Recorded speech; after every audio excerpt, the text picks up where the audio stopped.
Salut tout le monde, alors c'est la pleine saison de la rhubarbe, on en profite pour se faire plaisir, on prépare des crumbles, des tartes, des compotes et aujourd'hui avec vous je vous montre comment j'ai réalisé cette tarte graphique avec les premiers cotons du jardin. Donc, comme je vous disais, retour du potager, voilà ce que je viens de cueillir. Alors, j'en ai choisi de deux couleurs, des vertes et des rouges pour que ce soit plus sympa sur la tarte. Si possible, vous essayez de cueillir les cotons qui est à peu près le même diamètre pour la régularité de votre motif. Et là, vous coupez des tronçons. Une fois que vous avez fait votre premier gabarit, vous essayez de respecter toujours la même longueur. Vous faites tous vos cotons et on se retrouve pour le montage.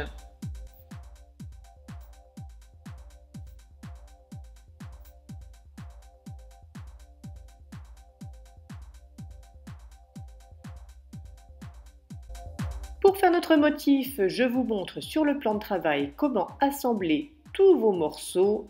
Une fois que vous avez compris le principe, écoutez, c'est comme au Tetris, vous remplissez l'espace d'une tarte.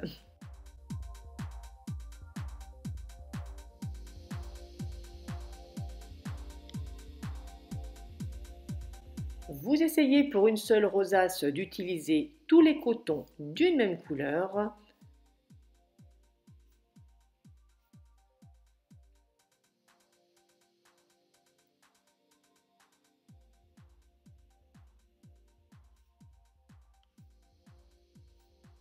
Moi, je me suis servi de l'exemple de mon cercle pour réaliser ma rosace. Attention, faites un peu plus petit que la taille du cercle. J'ai dû retailler les extérieurs par la suite. Pour la pâte, c'est bien simple. Vous réalisez une pâte sucrée. Là, je l'ai réalisée la veille. Je vous mets le lien de la recette sous cette vidéo.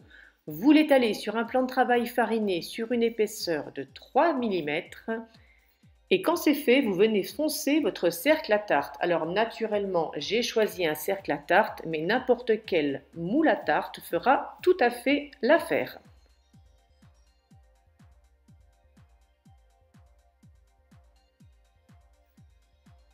On chemise bien donc notre cercle à tarte.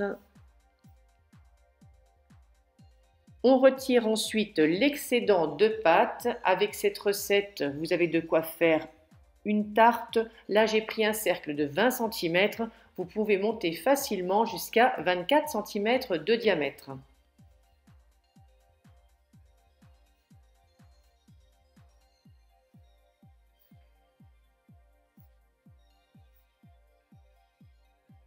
Quand le cercle est bien chemisé, on le réserve au réfrigérateur le temps de préparer l'appareil de notre tarte.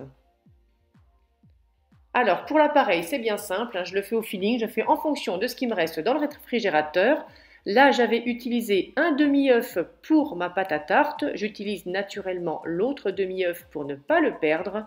J'y ajoute 100 g de fromage blanc, 3 généreuses cuillères à soupe de poudre d'amande, 2 cuillères à soupe de sucre et je termine avec 10 centilitres de crème fraîche. On mélange bien. On va venir ensuite récupérer la pâte à tarte qu'on a réservée au réfrigérateur et on vient piquer le fond à l'aide d'une fourchette. Quand c'est fait, on y débarrasse la préparation que nous avons réalisée en guise de goumeau.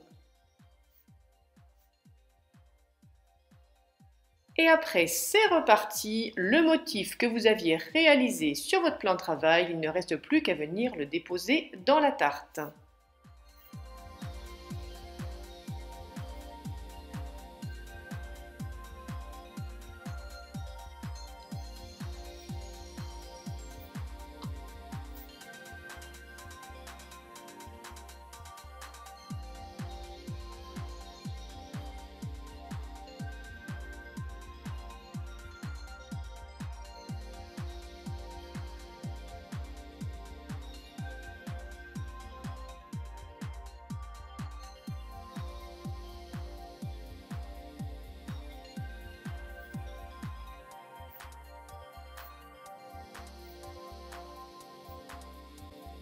Quand c'est terminé, direction le four 170 degrés pendant 40 minutes.